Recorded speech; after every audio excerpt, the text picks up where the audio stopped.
17-year-old Malik Johnson sits alone at the very back of his Illinois suburban high school classroom. From his seat, the world looks a little different. He sees rows of confident students chatting about college tours, acceptance letters, and future careers. Posters on the walls show smiling graduates tossing caps into the air, like it's the easiest thing in the world. Malik watches quietly, wishing he could feel that carefree excitement. His binder is full of carefully written notes. His backpack, though old and faded, carries library books and practice exams. He works harder than anyone knows, harder than he ever admits. Because for Malik, college isn't a choice, it's a lifeline, a way to escape the paycheck to paycheck survival his family faces every month. His mother, Tanya, leaves home before sunrise and returns well after dark, juggling two jobs so Malik and his younger sister can have a future she never got. Every time she sees him study late into the night, she kisses his forehead and says, "Baby, your mind is our ticket out." Malik holds on to those words like armor. He dreams big, studying engineering, building things that help people, buying his mom a house where she can finally rest. He imagines walking across a college campus one day, not as an outsider, but as someone who belongs. Yet even here, surrounded by opportunity, he feels like he is always pushing a boulder uphill. He's often the only black student in advanced classes. When teachers call on him, he feels eyes analyzing whether he belongs. When he answers correctly, the surprise in their faces stings more than the doubt. Still, Malik refuses to break. Today, exam prep sheets are being passed out. Conversations echo all around. My dad says Stanford is a lock for me. I'm doing a campus tour in Boston. I got into 3 honors programs already. Malik listens, heart pounding with both envy and determination. He wants to say, I'm applying too. He wants to feel proud. But every time he tries to speak up about his goals, someone raises an eyebrow like he's joking. The classroom clock ticks loudly. Malik taps his pencil rhythmically, repeating a silent promise inside his head. I will get there. I will prove them wrong. I will make Mom proud. He doesn't know yet that someone in this same room will soon try to rip that dream out of his hands. Nor does he know just how spectacularly he will prove them wrong. This is where the fight for his future truly begins. The bell rings, and students shuffle back into their seats. Mr. Thompson, the AP English teacher, stands at the front. His khaki pants are pressed, his tie tight, his expression permanently stuck somewhere between boredom and superiority. He loves pointing out mistakes more than helping students fix them. He begins returning graded essays. One by one, papers land on desks with red marks staining the margins. Laughter erupts when a popular athlete groans at his score. The room feels relaxed, comfortable, safe. Until Mr. Thompson reaches the back row, he stops at Malik's desk. He holds the essay between 2 fingers, like something unpleasant. Well, Malik, he says loudly enough for nearby students to hear, I suppose I should give you credit for at least turning this in. A few students glance back. Malik sits up straighter, bracing himself. Mr. Thompson continues, his tone sharp and condescending. You are applying to universities, correct? Malik nods. Yes, sir. Engineering programs? A smirk curls on Thompson's lips. Oh, engineering. That's ambitious. He pauses, letting the implication hover in the air. Look, he continues, lowering his voice slightly but not enough. I'm trying to help you. College isn't for everyone. And kids like you, he gestures vaguely at Malik's hoodie, his skin, his quiet confidence. Should be realistic. The words hit Malik like a fist. Kids like you, not smart enough, not good enough, not equal. Students around him exchange glances, some surprised, others amused. A couple of boys in the middle row stifle laughter. Malik feels heat fill his chest, a mix of humiliation and anger. I study hard, he says carefully. I want a real future. Thompson gives a dismissive shrug. Well, effort doesn't magically turn average into genius. When the AP exam comes, we'll see what you're actually capable of. He drops the paper onto Malik's desk. A C, circled aggressively in red.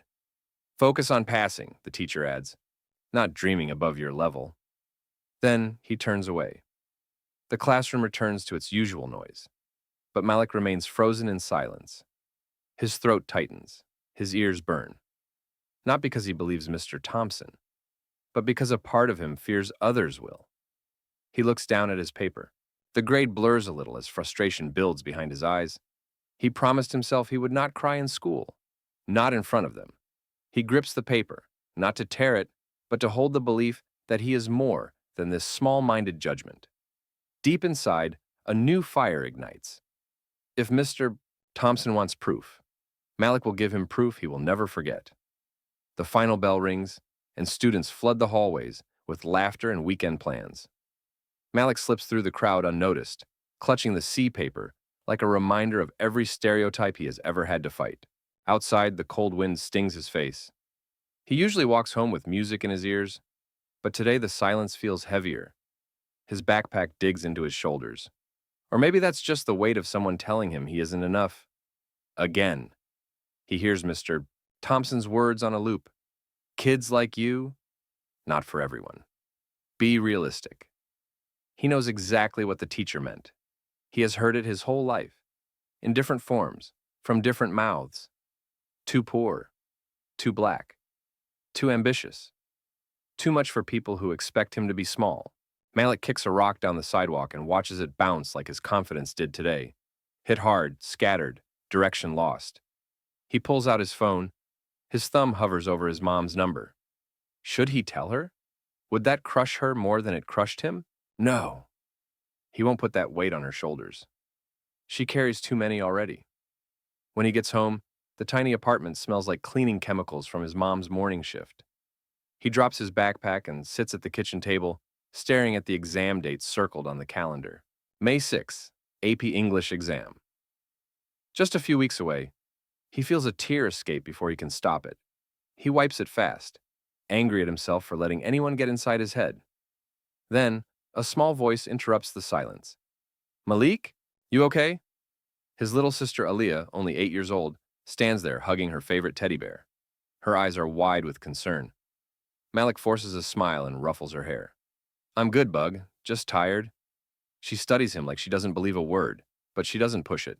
She wraps her arms around him in a quick hug before running off. That hug hits Malik deeper than anything Mr. Thompson said. He straightens in his chair. He wipes away the doubt, and he whispers to himself, I will not let them decide my future. He grabs a notebook, opens it, writes one sentence at the top. Prove them wrong.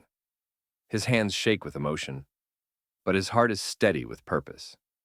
Tonight, the real exam preparation begins. Not for a grade, not to silence one teacher, but to claim the future that belongs to him. The days leading up to the AP exam turn into a relentless routine. Malik stops going straight home after school. Instead, he walks to the public library a few blocks away, a quiet sanctuary where hard work is the only language spoken. The library smells of old pages and possibility. Rows of books stretch like endless paths forward, paths he is determined to walk. He chooses a corner desk far from distractions and spreads out everything he has.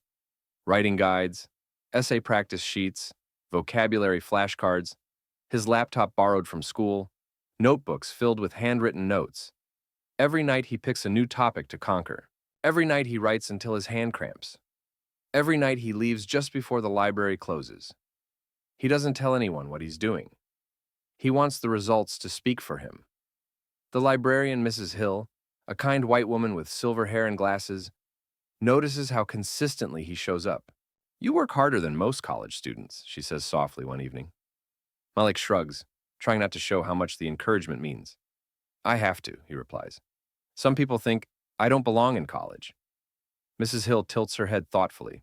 Then you'll simply have to prove some people don't belong judging others. Her words strike a powerful chord. She begins helping him without making a fuss. Printing extra practice tests, recommending books that sharpen his writing, leaving snacks on the desk by accident. Malik pushes himself harder than ever. Some nights he nods off mid-sentence. Some mornings he wakes up before his alarm, mind buzzing with determination. Even his teacher's voice, that cruel, dismissive tone, becomes fuel. Kids like you, college isn't for everyone. Malik rewrites the story in his head. Kids like you graduate at the top because you fought for every inch. Students at school notice a change. He is quieter, more focused, less willing to accept anyone's low expectations. Thompson notices too. Still chasing that dream, he mocks one afternoon. Malik doesn't look up. He just answers, yes, a single word, but backed by hundreds of hours of sweat and sacrifice. Thompson smirks. We'll see. Malik grips his pencil tighter. Yes, he thinks, we will. The library lights turn off one row at a time as closing hour arrives. Malik packs up his materials and zips his backpack carefully, like securing a treasure he has earned page by page. When he steps into the cool night air, he feels tired, but never defeated. Tomorrow brings another battle. He's ready for it. The sun rises slowly on May 6th, painting the sky in soft orange, as if the world knows this day matters. Malik stands in front of his bathroom mirror, adjusting his shirt. It isn't new or fancy, but he chose it carefully. Today, he wants to feel confident. Today, he needs to. He looks at his reflection for a long moment. You've worked too hard to doubt yourself now, he whispers. His mom hands him a small breakfast sandwich, wrapped in foil, still warm. Eat, she says with a tired but proud smile. A strong mind needs fuel. Malik nods. He notices her hair pulled back hastily, dark circles under her eyes from the night shift. She looks exhausted, but when she sees him getting ready for his exam, she stands a little taller. I believe in you, she adds. 3 simple words. The strongest armor he has. The walk to school feels different. Every step sounds like determination on concrete. His heartbeat syncs with his footsteps. I will. I will. I will. The hallway outside the testing room is packed. Students brag about how little they studied or compare practice scores like trophies. Malik stays quiet. He doesn't play their game. He's here to win his own. When Mr. Thompson arrives with the testing materials, his eyes scan the room. They linger on Malik a second too long, filled with the same skepticism, like a bad smell he can't ignore. Remember, Thompson says, this test reveals who is truly ready for college-level work. The implication is clear. He doesn't think Malik is one of them. Desks are spaced out. Silence settles heavy over the room. Malik places his sharpened pencils carefully, straightens his test booklet, and closes his eyes for a single deep breath. You earned your seat here, he reminds himself. Now show them why. The exam begins. The first questions come easy. Malik's pencil moves fast, confident. He feels the hours in the library guiding his hand like a mentor. Each paragraph he writes grows stronger, clearer, powered by every hurtful comment he ever turned into motivation. Across the room, Mr. Thompson glances his way.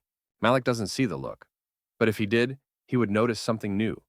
Confusion, concern, recognition.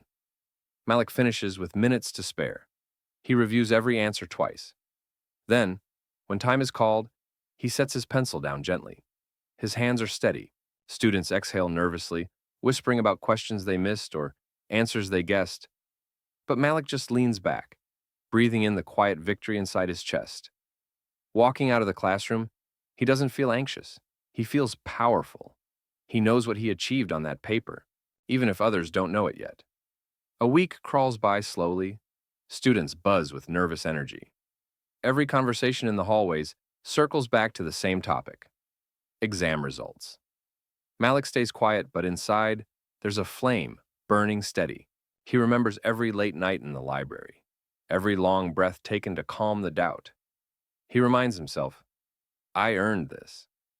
When Mr. Thompson walks into class, holding a thick stack of graded exams, the room settles into a tense hush. His steps sound sharp against the linoleum floor. He calls each student's name, handing papers back quickly. Then he slows down. He reaches Malik's desk last. His fingers hesitate on the paper. His jaw tightens. Whatever he sees on that page, he did not expect it. The entire class watches. Mr. Thompson places the exam in front of Malik, almost reluctantly. And there it is. A+. Not just top of the class. Perfect scores across every section. Red marks? None. Corrections? 0. A bold note at the top, written stiffly. Outstanding work. A wave of whispers ripples through the room. No way. He beat everyone? Malik, seriously. He must have crushed that test. Malik lifts his gaze. He looks right at Mr. Thompson. For the first time, the teacher doesn't look powerful. He looks exposed. His confidence has been replaced with a nervous twitch in his jaw, as if the truth has reached out and grabbed him by the collar. Mr. Thompson clears his throat, voice shaky. Congratulations, he forces out. It appears you exceeded expectations. Malik doesn't gloat. He doesn't brag. He simply speaks the truth that has waited too long to be heard. I told you I could do it, he says calmly. Not loud, not angry, just absolute confidence. Thompson blinks, as though trying to process that the student he doubted most just became the one who proved him wrong most powerfully. Around the room, classmates look at Malik with new respect. Some nod at him. A couple offer quiet thumbs-ups. Even those who used to judge him seem to reconsider what they thought they knew. Malik feels his shoulders relax. He feels taller. He feels seen. He didn't just pass. He crushed the exam. He crushed the doubt others built around him. For the first time, Mr. Thompson sees not a stereotype, not a statistic, not a kid like him. He sees a scholar, and Malik sees something too. The moment a dream stops being a dream and becomes a future. Summer arrives, bringing heat, blooming trees, and an uneasy countdown. Malik has applied to several universities. Bold choices, top-tier programs, because he finally knows he deserves to aim high. But even with his perfect AP score, the waiting feels endless.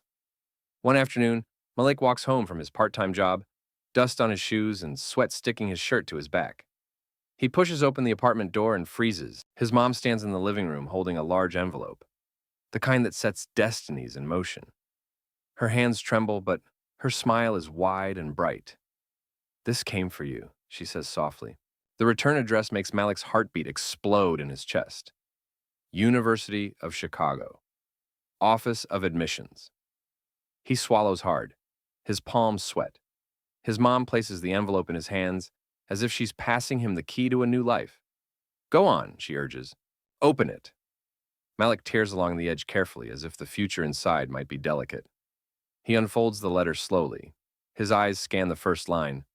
We are pleased to congratulate you. His knees nearly give out. You have been accepted into the College of Engineering with a full scholarship based on outstanding academic achievement. Tears fill his eyes, hot, unstoppable. His mom pulls him into the tightest embrace he's ever felt. You did it, she cries. Hey, baby, you did what they said you couldn't. Malik laughs through tears, gripping the letter like a trophy. In his mind, he sees Mr. Thompson's face as he read that perfect score. He remembers every whispered doubt, every eye roll, every stereotype. He remembers kids like you. And now, kids like him get into one of the best universities in the country. Kids like him rebuild the definition of possible. Kids like him prove brilliance isn't defined by zip code or skin color. He steps to the window, looking out at the city that once made him feel small. Now it looks full of open doors. His mom wipes her tears and proud smile. What are you thinking about, Malik? She asks. He takes a long, full breath, deeper than any he has ever taken. I'm thinking, he says, that college will have to be ready for me. He stands taller than before, because this isn't the end of his fight. It's just the beginning of his rise.